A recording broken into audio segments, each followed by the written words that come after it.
Olá, seja muito bem-vindo, seja muito bem-vinda ao nosso podcast Em Ponto, o podcast do portal Ponto PB. Eu sou Carlos Rocha e a gente hoje vai falar sobre um setor que tem crescido aqui no Nordeste, principalmente aqui na Paraíba, que foi o estado que em 2025 acumulou um crescimento de 6% no setor de serviços. Para você ter uma ideia, esse setor abrange áreas como beleza, transporte e também manutenção. Para falar um pouco sobre crescimento desse setor e também sobre empreendedorismo, nada melhor do que trazer um empreendedor na área e que também atua no setor de serviços. O Neto Manaíra está aqui. Seja muito bem-vindo ao nosso podcast. Muito obrigado, Carlos. Boa tarde a todo o público que está assistindo a gente aí. O convite aí, né, do Em Ponto Podcast. É uma alegria estar aqui hoje falando um pouco sobre empreendedorismo, sobre a área de serviço, também um pouco da área de super games e também uma novidade que a gente vai trazer aí, que é a parte da educação, né? Que a gente Novidade a gente gosta. Que também é o setor de serviços, né? Novidade a gente gosta. E para começar, eu quero que você fique bem à vontade assim e, como diz a história, conte sua história. Assim, como foi que você começou com essa veia empreendedora? Veio do berço mesmo? Então, Carlos, minha família, né, meus pais, né, na verdade veio dos avós, né? Meus avós, o meu avô materno, minha avó materna, ambos empreendiam, né? Cada um na sua maneira. O avô, que é parte da minha mãe, ele tinha uma mercearia na cidade de Pocinhos, interior da Paraíba, e foi um dos pioneiros na região, com a parte do comércio. E desde aquela época que eu ia para Pocinhos todo domingo, final de semana, saía de Campina Grande, né, que eu sou de Campina Grande, e a gente ia para lá e eu sempre observava essa área do comércio, achava interessante. E meu avô, por parte de pai, também tinha um comércio na cidade de Guarabira, né, onde meu pai trabalhava lá, e via para casa no final de semana. Já era um comércio mais na parte voltado para a área agrícola, uma empresa já um pouco maior, mais estruturada, com mais funcionários. Então eu sempre enxerguei isso como meio que de criança alguma coisa interessante. Então, lá quando eu tinha meus 6 anos de idade, quando minha mãe fazia os bolos em casa, eu já fatiava e colocava para vender na porta de casa, fazia ali pedia ajuda da minha irmã para fazer um cartazinho e colocava para vender, aí depois veio din-din. Então, o Neto Manaíra foi um profissional da confeitaria também, empreendedor na confeitaria. Mas na área eu terceirizava com minha mãe o serviço, né, que eu não sabia nem o que era isso na época. Ela fazia o bolo com outra finalidade e eu fatiava e vendia escondido. Quando ela procurava em casa, já não achava mais e eu falava que tinha vendido. Então era meio então que... tem esse detalhe, você vendia escondido. Não era algo combinado, era meio que fazia de uma forma de ganhar dinheiro.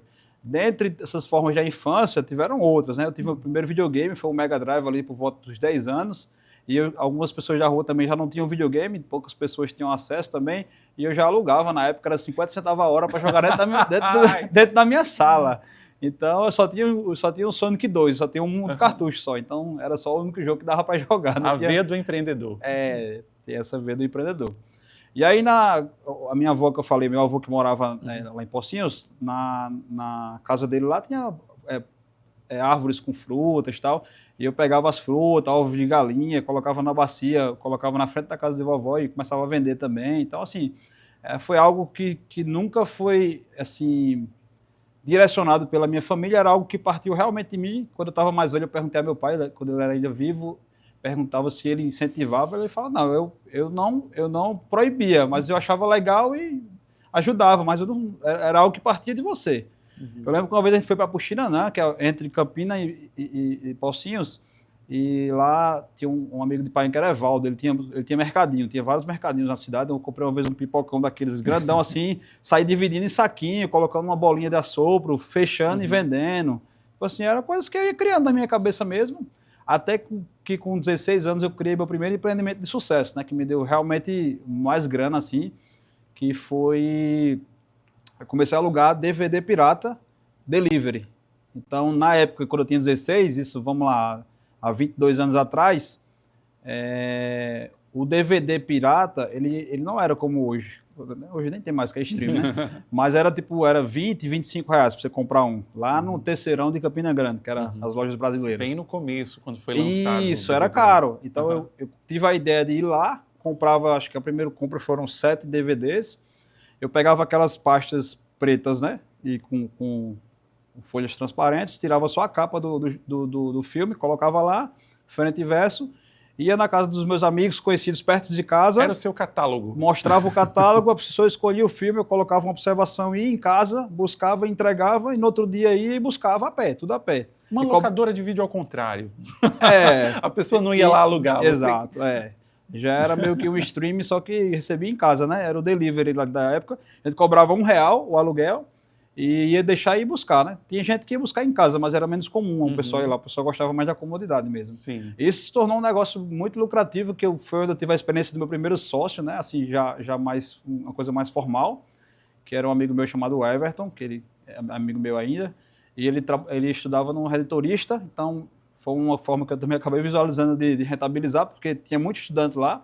Ele levava o catálogo na sexta e entregava a galera entregava na segunda, e ele alugava muito DVD já. Então a galera ele levava na quinta, a galera escolhia, na sexta ele levava os filmes, e a galera voltava e entregava na segunda. Então a gente conseguiu rentabilizar. Depois eu consegui comprar alguns copiadores de DVD para a gente replicar os filmes também.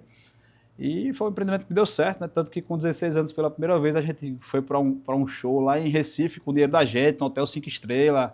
Era babado elétrico, eu acho, com Cláudio Leite. E a gente pagou com o nosso dinheiro, só que a gente levou um calote lá do cara da van. A gente teve que arrumar um carro para ir, porque era o cara do ônibus. O cara do ônibus fez para um monte de gente, né, em Campina. O nome do cara era de Janailton. Se ele estiver ouvindo aí, ele sabe da história. E aí a gente conseguiu uma van e pagou essa van para ir com a galera para lá e curtiu esse show com a primeira grana da... Sentiram ali o gostinho da independência financeira? Sim, sentimos. E dos 16 para cá eu tive essa liberdade financeira, de lá para cá eu tive algumas ideias de negócio que eu fiz, várias informais, né, até fazer minha primeira ideia formal e constituir uma empresa, que sempre foi meu grande sonho. Eu dizia, meu sonho é ter uma empresa física, eu quero empregar pessoas, eu quero ter um CNPJ, eu quero ter algo formal. E aí isso veio a surgir há 10, 11 anos atrás, né, com a Super Games, mas naquele momento ali eram ideias que a gente tinha e que colocava em prática, mas que o mais interessante foi isso, nunca foi uma coisa meio obrigada pelos pais, siga o meu caminho, eu sou empresário. E também, assim, naquela época dos meus pais, dos meus avós, eram empresas diferentes de hoje em dia, era mais uma coisa mais meio que informal, não tinha tanta coisa registrada, CNPJ, tá? Era uma coisa, a do meu avô, do parte de pai, tinha o CNPJ e tal, mas também não tinha uma gestão como hoje, mas que você tem que ser mais profissional hoje. Se você não for, você não consegue prosperar. E deixa eu te perguntar uma coisa. A gente sabe que tem uma cultura muito forte, principalmente interior, ali no Agreste, né? Que você era daquela região, de pais ou avós falarem para os filhos, para falarem para os netos, para investir nos estudos para que você consiga um funcionalismo público, para ter estabilidade. E meio que essa cultura meio que te sufoca, porque assim, é como se você só vai se dar bem se você for para o funcionalismo público. Isso. Né?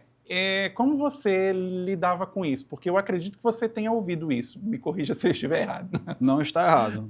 Por parte mais da minha mãe, que, na verdade, meus pais meu pai era funcionário da atual Suplan, né? Que é até do governador, João Azevedo trabalhou lá também, né? Trabalhou com ele na época, também engenheiro civil. E minha mãe era como é que chama? Da FAPESC, Fundação de Apoio à Pesquisa Científica da Paraíba, né? Então ambos eram concursados. Então, como meu pai tem uma veia mista, era concursado, tinha a área de engenharia, mas também conseguia exercer a parte de empresário. Então ele me deixava à vontade, porque eu queria. Assim, ele só me incentivava para estudar. Ele sempre falava. Eu lembro muito que eu levava muito para trás nas aulas, né? Tipo, eu era um aluno muito conversador, eu meio que hiperativo. Então, eu sentava sempre atrás e era o cara que conversava muito. E eu só conseguia tirar nota boa quando eu via que estava tudo perdido, estava lascado, ia ficar na final. Aí eu disse, agora eu vou estudar. Aí eu consegui tirar nota boa. Meu pai sempre dizia, meu filho, um ano da nossa vida a gente não volta atrás, se você perder um ano. Então, ele sempre incentivava. Minha mãe já tinha um incentivo pelo estudo sempre também, ela sempre se preocupou em, vamos fazer um esforço para colocar numa escola melhor, tal. Ela sempre deixou isso muito claro para a gente, né?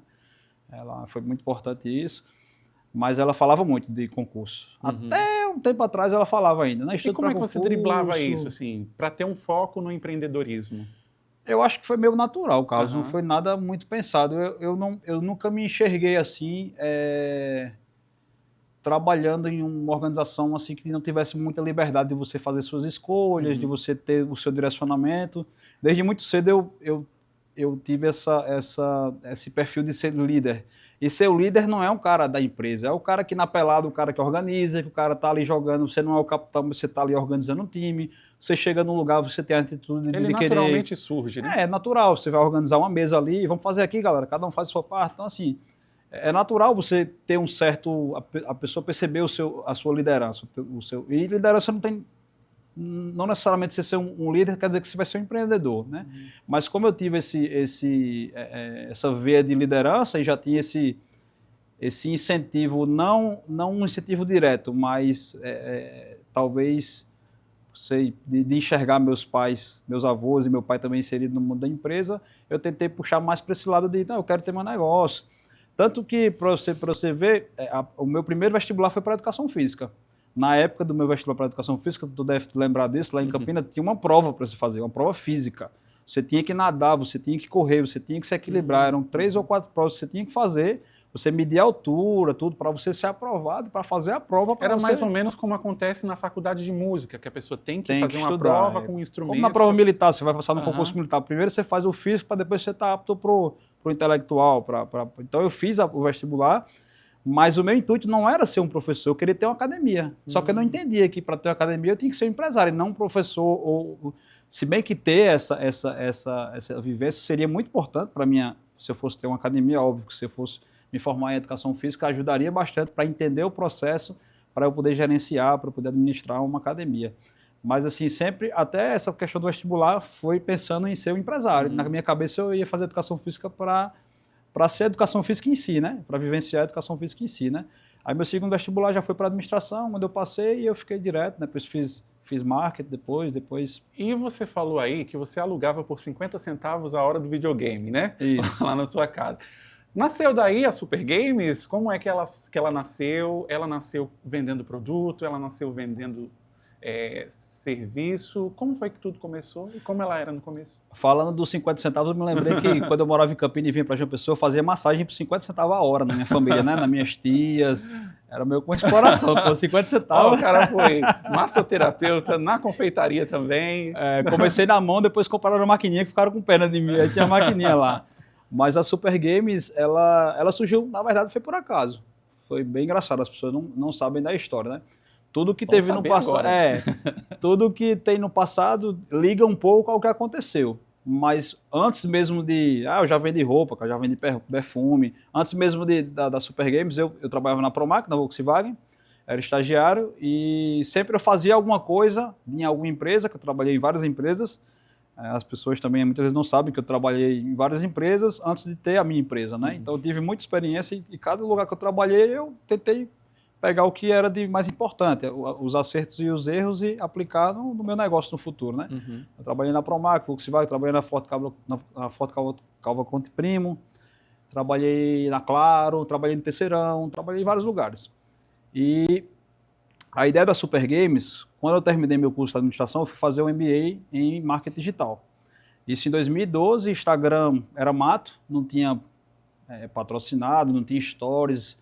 Eu acho que não tinha nem vídeo, era só foto, se eu não me engano. Começou só com foto. Aí eu falei, vou trabalhar já que eu trabalhava na Promac, eu disse, vou arrumar um extra, que seria fazendo gestão de redes sociais.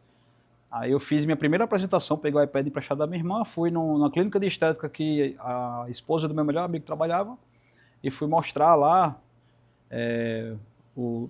A minha graduação o TCC foi redes sociais, quando eu terminei MBA também foi redes sociais, então sempre fiz voltado para redes sociais, né? E na época foi pro Orkut, inclusive, né? E aí eu fui mostrar para ela tudo o que eu pensava em fazer, o que eu poderia melhorar nas redes sociais dela, e ela fez uma seguinte pergunta, né? Que é a grande problemática muitas vezes para emprego, para outras coisas, é a experiência, né? Mostra aí um perfil que você já pegou e que você mudou, que você melhorou. Eu disse, não tenho. Mas aí assim que eu saí da porta, cheio de esperança, assim, né? Poxa, o que é que eu vou fazer agora? Aí eu fui resiliente, eu disse, não, vou criar um Instagram do zero para poder mostrar ao meu próximo cliente, que eu já tenho um Instagram e vai começar do zero e eu vou mostrar. Comecei do zero, eu já tenho aqui 500 seguidores, tem 1000. Naquela época, quem tinha 10 mil já era famoso. Tipo assim, os 10K que aparecia lá, era difícil alguém ter. Aí eu fiz o Instagram, que chamava Compre Jogos, sem nem pensar em abrir empresa nem nada. Eu gostava de jogo e tal, eu disse, vou fazer alguma coisa que eu gosto. Minha amiga minha estava nos Estados Unidos, eu disse, Marília, tem como trazer uns jogos para mim? Eu vou comprar uns jogos aí, olha só, o pensamento. Vou comprar uns jogos aí, envio para tua casa, a casa da tua irmã, que ela estava em Nova York, tu traz para mim. Tu tem como e tal? Ela disse, hoje tá na hora, né? Pode comprar. Eu comprei, inclusive o jogo chegou no dia que ela vinha viajar, né? Aquela agonia. Foram 5 ou 6 jogos de PS3 lacrados e tal. Aí cheguei aqui, comecei a postar no Instagram e nada de vender. No Instagram não vendia nada naquela época, era só foto. Aí eu criando conteúdo, postando jogos e tal, eu disse, vou postar no bomnegócio.com, que hoje é o LX, né? Quando eu postei, rapidinho vendeu. Espera aí, tem uma oportunidade aqui.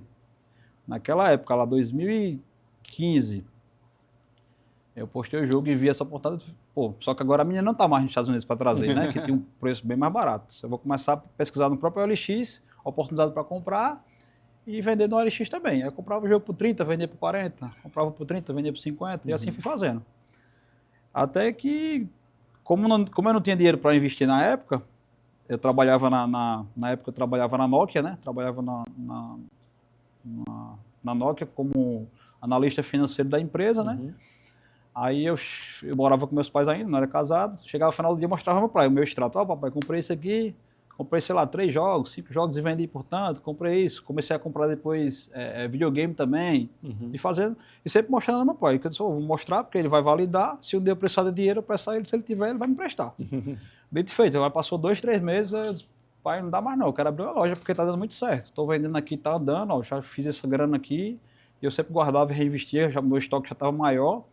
Aí ele olhou e fez, tá bom, vou lhe ajudar. Aí a gente foi atrás, ele me prestou na época 20 mil, eu abri minha loja, coloquei um amigo meu lá para cuidar, fiquei na Nokia ainda, fiquei sabendo que a gente iria perder o contrato com a TIM que a gente tinha, então demitiriam todo mundo, então eu fiquei lá exercendo meu trabalho, até que realmente aconteceu, depois de alguns meses, me demitiram, eu peguei minha rescisão, paguei meu pai e fui trabalhar em tempo integral. Passei 1 ano na Super Games, sem tirar salário, acho que mais de 1 ano, e só trabalhando. Funcionava onde? No mesmo lugar, de Tambaú, né? Na matriz, Tambaú. né? Na Rui Carneiro. E aos pouquinhos a gente foi construindo, até que depois a gente chegou na parte de serviço, né? Que foi mais ou menos 1 ano depois, a gente começou terceirizando. Depois peguei algumas pessoas e desenvolvi, levei para São Paulo para fazer curso na área técnica. Então ela começou com produtos, migrou para serviço. Migrou para serviço. Quando foi que você teve o estalo, opa, vou para serviços? Começou a aparecer pessoas buscando conserto, né? E assim, eu lembro que eu conversei com um cara que é concorrente aqui, né? Dos negócios, ele fala, dá muito trabalho, muito dor de cabeça, e realmente dá, mas dá dinheiro. Então a gente tem que enfrentar isso aí, né? Aí depois eu quebrei um pouco desse medo, disse, eu vou atrás. Aí comecei a fazer terceirizado, foi dando certo, mas também eu via que tinha algumas coisas que me incomodavam com relação a processos, eu passava um prazo para o cliente, o meu terceiro não entregava no prazo, então me deixava muito incomodado, né? A gente se empenha muito em fazer sempre dar o prazo para o cliente e cumprir, né, na nossa loja. Tanto que quando a gente não cumpre, a gente liga para dizer, infelizmente não vai dar para hoje, podemos remarcar para tal dia. E aí, por conta disso, a gente decidiu abrir a nossa própria estrutura, começou com um técnico, né, depois foi aumentando, hoje a gente está aí com algumas pessoas fazendo essa parte do serviço, né, que é uma parte que realmente dá trabalho, né. Infelizmente, é um mercado que é prostituído com relação a preços e também atendimento muito ruim nos lugares. O pessoal não tem um padrão com relação ao atendimento. A gente tenta melhorar isso a cada dia, né? Tem também muito aquela desconfiança do cliente que chega achando que a gente vai roubar peças, tal, porque já teve uma experiência negativa. A gente tenta conscientizar, mostrar. Mas faz parte, né? E são desafios do dia a dia. São os gargalos do dia a dia. E assim, já ouvi essa frase, né? Essa comparação de que, por exemplo, uma pessoa ela não titubeia para comprar um celular super tecnológico por 4 mil, 5 mil reais. Só que quando ela vai para o serviço, tende a ser desvalorizado. Você enfrentou isso no dia a dia? Como você lidou com isso? É constante, é um desafio constante, né? A gente sempre tenta educar muito os clientes, é um trabalho da gente, né? Um pouco a gente está falando da cultura da empresa, né? Isso. De educação, porque a gente tem que mostrar que é um serviço muitas vezes complicado, a qualidade do serviço que a gente entrega, a garantia, o pós-venda da gente é muito bom, der problema na garantia a gente resolve rápido, Todos os nossos aparelhos hoje a gente assume a garantia, por exemplo, da Sony, da Microsoft, a gente não envia para lá, porque a gente sabe que é 30, 60 dias para resolver. Entre enviar para São Paulo e voltar, ele só tem garantia em um lugar hoje, é concentrado. Então a gente assume toda a garantia. Vendo um videogame lá, 1 ano de garantia com a gente. Então se tu der problema, com 2, 3 dias a gente resolve. A não ser que seja uma coisa muito fora da curva, assim, que dê problema, dê trabalho e tal. Então a gente tenta enfrentar essa questão de preço, de barganhar com a questão da nossa qualidade. E a gente também entende que tem cliente que não é para a gente. Tem cliente que vai querer pagar R$100 num serviço que é 300. Então não é o nosso cliente. Talvez ele vai encontrar, acho difícil por 100, mas às vezes um cara vai fazer porque está precisando, é um cara que trabalha em casa independente, é um técnico, então ele tem uma margem melhor, não há dúvidas. Quando você fala que o mercado está prostituído, é por conta de preços muito baixos por um serviço que não é com a mesma qualidade? Por incrível que pareça, os nossos preços não são tão diferentes da concorrência. Tem gente cobrando mais caro e às vezes nem entrega com a qualidade que a gente entrega, mas tem muito caso sim. Eu acho que a concorrência maior, assim, é pessoas que trabalham mais individuais, que não tem custo ou custo muito baixo. A gente tem uma estrutura grande, né? Então, assim, ela é pesada, né? Ela tem muito encargo, muito aluguel, muito imposto.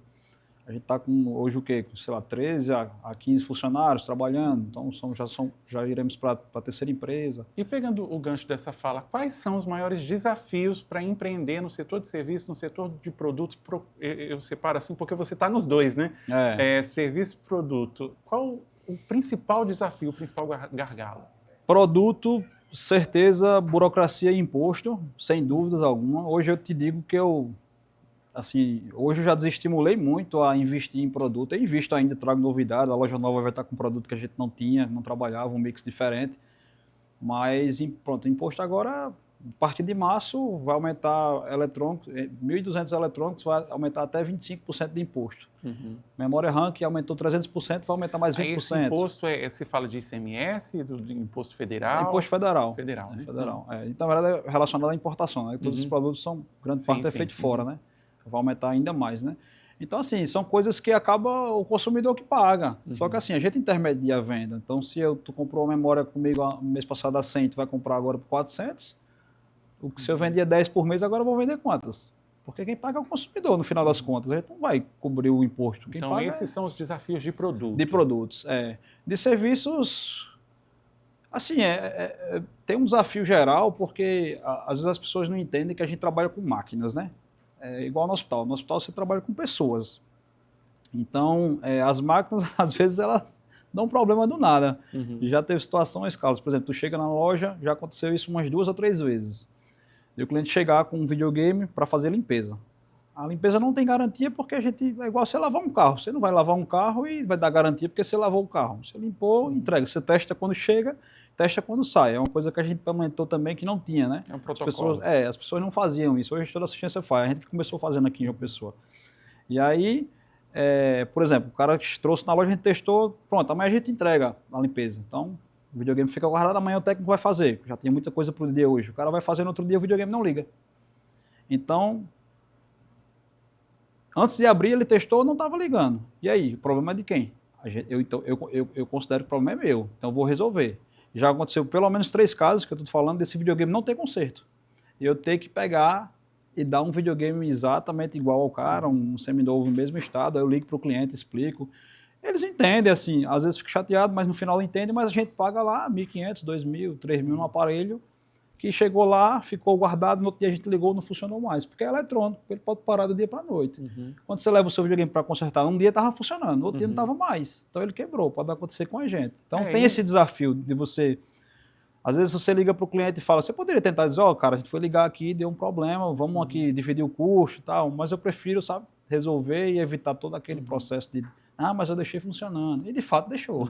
Você acha que condutas como essa contribuem para o sucesso do negócio? Com certeza. Em primeiro lugar, a gente tem que ter transparência, né, com tudo que acontece, porque é o que eu falo, o problema pode acontecer, fala a verdade ao cliente, sempre lá na loja é assim, fala a verdade do que aconteceu, explique e a gente vai tentar resolver. Eu sempre falo, o que é o pior que pode acontecer? Aí o cara achar que o cara não acreditar, o cara achar ruim, a gente vai falar a verdade. Mas... Aí a gente falou eu perguntei a localização da loja, você falou que era a matriz. Isso significa que tem outras, né? Onde é que você está com a tua empresa instalada hoje em João Pessoa? Isso, a gente tem a matriz, que é a da Rui Carneiro, Super Games da Rui Carneiro, que é a nossa primeira loja, né? Já está em novembro do ano passado, nós fizemos 10 anos, então convidar toda a audiência aí a conhecer a nossa matriz também.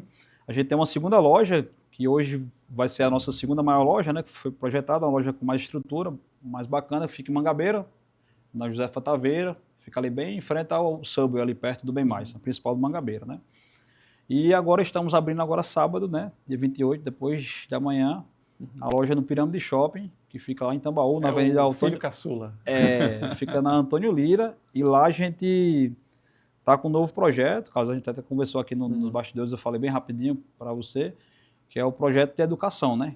Que a Super Games agora vai entrar na área É um novo nicho de serviço, né? Um novo nicho de serviço, exatamente. Dentro da nossa loja, a gente criou uma estrutura para 10 mesas e 10 computadores e para um professor, né? A gente está em sociedade com o Marcelo de Cainelli, que é um amigo meu lá do Rio Grande do Sul.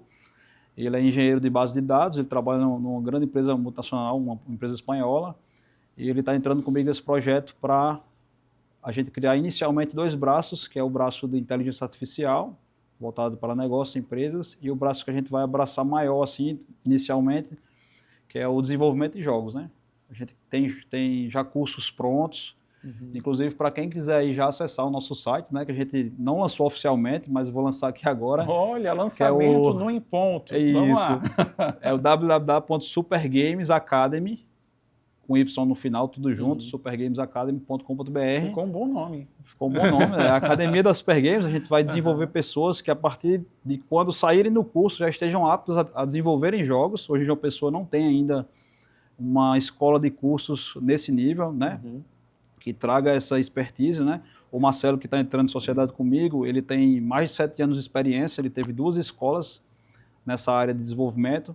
Então, um cara que já tem uma vivência, um cara que tem uma energia incrível, assim, é um cara muito, muito bacana. E a gente vai trazer também um cara chamado, acho que é Lucas Rosa, deixa eu pescar aqui o nome aqui. Vamos lá, Lucas Rosa. Que o Marcelo me passou. Lucas Rosa, acertei. Olha aí. E o Lucas Rosa, ó, esse cara aqui, ele trabalha em jogos AAA, né? PlayStation, ele trabalhou no Battlefield 6 agora, né? Foi o jogo que ele estava trabalhando até agora. E ele tem uma trilha profissional assim muito forte. A gente vai fazer um lançamento de um curso específico para ele como professor, né? Já vai ser um curso já voltado para algo um pouco mais avançado. E ele não vai ser apenas um professor, né? Vai ser um cara que vai ser um mentor para a gente nessa área de desenvolvimento de jogos, né? Que é a área que a gente quer abraçar forte. Tem tudo a ver com a nossa empresa, a gente conversa, né? As pessoas chegavam na loja muitas vezes e diziam, pô, Neto, tu tem tal jogo, tem, mas eu queria desenvolver meu jogo, né? Como é que eu poderia fazer um jogo para a galera jogar e tal? E a gente via o brilho no olhar dessa galera, porque realmente a gente vê tanto jogo, joga, a gente, pô, mas e se eu pudesse fazer o jogo do meu jeito? Lá o Carlos lá como protagonista, ia lá para o Jampa Geek, cantava lá no karaokê, tinha pontuação no jogo. Pô, seria muito legal, você faz o que você quiser.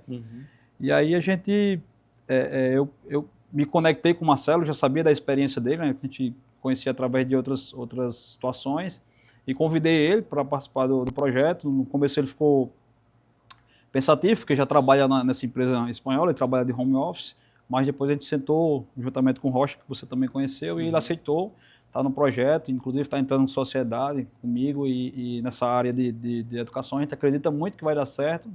Já fica o convite aí, já tem cupom para a galera. Quem já quiser se pré-candidatar lá, se pré-fazer a inscrição, deixa eu pegar só o cupom aqui para eu não falar errado. Tem cupom exclusivo também no podcast Em Ponto. No podcast Em Ponto. E, inclusive, o cupom é podcast 10. Tudo Olha junto. Aí. Quem quiser se inscrever lá no supergamesacademy.com.br, cara, já tem, salvo engano, já tem os 4 cursos que a gente vai iniciar de games e 4 cursos de inteligência artificial. A provável inauguração vai ser em abril, né? A gente vai inaugurar a loja agora, finalizar toda a loja. A parte dos cursos a gente já está com toda a grade curricular, tudo pronta. As mesas todas estruturadas, a sala estruturada. Falta só chegar os computadores, que a gente vai usar uns computadores obviamente bons, né? Para poder desenvolver jogo. E iniciar mesmo, divulgação e tudo mais. E a gente vê que, assim, para quem quer empreender, seja setor de serviço, seja setor de produto, você tem que fazer uma junção tem que ter coragem, tem que ter disposição, tem que ter determinação, tem que ter suor, né? Trabalhar e tem que focar na qualidade do serviço, do produto. Qual é a dica que você dá para quem tem uma ideia, quer colocar ela em prática, seja qual nicho for, e que está querendo colocar isso para frente, só que tem aquele receio? Boa pergunta. Acho que a principal característica que move um empresário que quer chegar no sucesso, que quer alcançar o sucesso ele é relativo para cada um, né? Uhum. Cada um tem o seu nível de sucesso. Mas, acima de tudo, é a resiliência. É você tentar, é perseverar, porque você não vai fazer sucesso em um mês, você não vai fazer sucesso certamente em um ano. Às vezes não de primeira, Às né? vezes não faz de primeira, você faz no projeto. Eu tive vários projetos, como eu te falei, de venda, eu não falei, mas tive também de vender bombom, confeite, pipoca. Eu fazia meu caixotezinho de madeira, com madeira que tinha no mercadinho vizinho à minha casa, mercadinho Brasil Novo. Eu construía, porque meu pai era engenheiro, tem muita habilidade com manual, com essas coisas. De criança eu já fazia, meu pai me ajudava no final de semana. Então, assim, foram várias coisas que não deram certo para uma dar, no final das contas. E às vezes não é nem que não deu certo por um tempo. E depois não deu mais. Eu vendi camisa, eu vendi perfume, eu viajei para comprar as coisas fora. Eu já fiz várias coisas que deram certo por um tempo, outras que não deram certo desde o começo mesmo. Putz, isso aqui foi furado, eu perdi dinheiro. Várias coisas. Mas, sobretudo, é você perseverar. Talvez se eu tivesse no primeiro ano, estou aqui sem receber salário, acabou meu seguro-desemprego, vou desistir. Minha esposa estava com salário na época, eu recebia, a gente dava para manter, não, vou persistir. E aí, nesse processo todo de 10, 11 anos, já tiveram vários momentos de querer desistir, de querer fechar, de querer vender o negócio. Assim, é comum acontecer essas coisas, né? Mas quando você tem um propósito no que você quer, eu falei no começo, meu sonho era ter um negócio. Eu gosto de ter um negócio, de poder ajudar pessoas, de poder criar a cultura para as pessoas seguirem e não somente porque tem que seguir, mas porque vê que é interessante. Pô, o cara está falando uma coisa que faz sentido, pô. Onde é que você falar a verdade para o cliente e você está fazendo errado? Não está, você está fazendo certo. Pô, mas o cara vai achar ruim, não sei o quê. Meu irmão, você está sendo sincero com o cara, você vai resolver. Qual o pior que pode acontecer? A gente resolve, isso aí resolve. Então, assim, persistência. Persistir, continuar, buscar, que se for para dar certo, vai dar. Se não for dar com isso, vai dar com outra coisa, com certeza. E como foi para você ver os frutos? Cara, é bom. Eu sou um cara que eu tento não subir muito o meu padrão de vida, sabe, Carlos? Eu aprendi com meus pais, assim, são bem tranquilos com isso, de viver sempre abaixo do que você pode viver. Então, eu tenho esse cuidado de não querer me desvislumbrar, porque agora eu estou com tantas lojas, tantas pessoas trabalhando e tal. Eu sou muito tranquilo com isso, mas é muito bom você, às vezes, poder dar um conforto a mais para sua família, você vê suas lojas, você vê seus funcionários, você, às vezes, está um funcionário na sua empresa e consegue comprar uma moto, o cara está lá na luta, batalhando, o cara consegue tirar um apartamento e tal, vem lá pedir os contra-cheques para poder levar para avaliar. Isso é bom, não só você ter seus frutos, mas você poder ajudar outras pessoas a alcançarem também os frutos que elas também merecem, porque são trabalhadores, estão juntos, estão lá, muitas vezes se dedicando igual a gente lá, assim, vestindo a camisa e tal. E eu acho isso muito, muito bacana, de você ter essa A visão social do empreendedor, né? Da empresa como uma das engrenagens da sociedade para desenvolvimento social mesmo das pessoas. Sim. E também como a gente tenta também fazer com que as pessoas se capacitem. Eu sempre falo, né? Eu falo isso porque eu aprendi na Promac que eu trabalhei, né? Não é porque eu criei. O cara falou para mim, Neto, sempre se dedique na empresa, porque ele veio falar porque eu estava com cabelo rebelde no trabalho, né? Tipo assim, brinco e tal, cabelo rebelde e tal, aquela fase assim. Aí ele veio, o cara mais conservador, mais velho também, veio falar comigo, me chamou no canto, cuide do seu visual e tal, porque assim, o meu emprego, o meu estágio na Promac, eu não tinha como ser contratado para a empresa, porque a minha área de Banco Volkswagen só tinha um funcionário na Paraíba, né? O pessoa Carajé, hoje é o nome dele. E aí, ou eu poderia ser aproveitado para a Promac, que não costumava acontecer, né? Aí ele falou, você não pode ser aproveitado aqui, mas às vezes vem um cara, um empresário aqui, você atende bem, o cara gosta de você, ele lhe chama, entendeu? Então, assim, você tem que ter esse padrão, né? Como eu já fui em alguns lugares e vi, às vezes você consegue lapidar uma joia, você vê uma pessoa, às vezes não é numa empresa, mas um cara, pô, esse cara daria certo para trabalhar lá, entendeu? Às vezes acontece. E a gente está se encaminhando para o final do nosso bate-papo aqui, e nesse final eu queria que você deixasse uma mensagem para os futuros empreendedores e deixasse o seu recado também para a galera que se interessou pelas novidades que você trouxe aqui e falar mais sobre a inauguração que vem. Primeiro falar sobre a inauguração, no final eu faço o incentivo para a galera. A inauguração da Super Games, tá, pessoal? Apareçam lá, vai ser agora dia 28 de sábado, no Pirâmide Shopping, ficar ali perto da praia, caso acho que tu já conhece. E vai ser bem legal, a loja tá bem grande, 100 metros quadrados, a gente tá com uma estrutura muito bonita, a gente vai ter lá algumas estações de jogos bem legais, a gente vai ter o óculos de realidade virtual, o PlayStation, o VR2, né, que é o mais novo, vai ter o Switch pra galera dançar lá, pra galera jogar, vai ter o PlayStation 5, aquele Fifinha 26 pra galera jogar, Xbox Series X, Mortal Kombat, vai ter quiz para pergunta, vai ter gente de cosplay, vai ter pipoca, algodão doce, vai ter empadinha, vai ter uma galera lá super receptiva, vai ter coisa para comprar, para olhar, para tirar foto. Então vai ser das 10 da manhã até as 21 horas da noite, então vai ser o dia praticamente inteiro, né, como é shopping. Então todo mundo está convidado aí para poder estar lá e desfrutar um pouco desse dia aí para descansar, para relaxar, ver os amigos também. Para quem é nerd, geek, gosta, gamer também, vai ser bem legal. E a outra aproveitar as novidades, né? As novidades que você trouxe aqui. Tá, as novidades também a gente já dá uma pincelada também sobre o Academy lá, né? Sobre os cursos também. E é isso. E a mensagem que você deixa aí para os novos empreendedores, aspirantes a empreendedores aí. Legal. Você que quer ser empreendedor, né? Vou dar um pouco da minha dica aqui, resumidamente da minha experiência de alguns anos. Principalmente o que eu falei, perseverar é muito trabalho. A gente às vezes tem um talento, mas o trabalho ele acaba, para mim, sendo muito mais importante do que o talento.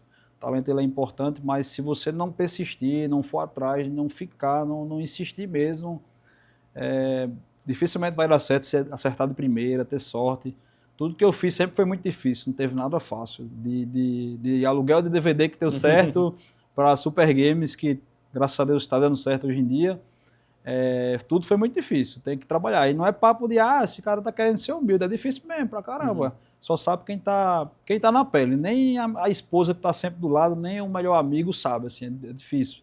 Teve agora o processo da obra, inauguração, isso é dispendioso, eu fiquei doente, nas 2 inaugurações que eu fiz, eu fiquei literalmente doente, eu adoeci, de passar dias mal, porque é muita carga emocional e tem que ser firme mesmo. Então insistir, persistir, que se for para dar certo, vai dar certo, se não for, vai dar em outro projeto. É isso, é a mesma fala aí de antes. Bacana, bacana. Neto, muito obrigado pela sua presença aqui, espero você aqui mais vezes. E ele deu o recado aí, a inauguração lá da Super Games, a galera vai lá aproveitar. E você que acompanhou a gente aqui até agora, queria agradecer muito a sua presença aqui e não esquece, quer ficar bem informado acerca da Paraíba, do Brasil e do mundo, acesse portal.pb.com.br. Aconteceu na Paraíba, eu te conto direto ao ponto. Até a próxima. Tchau, tchau.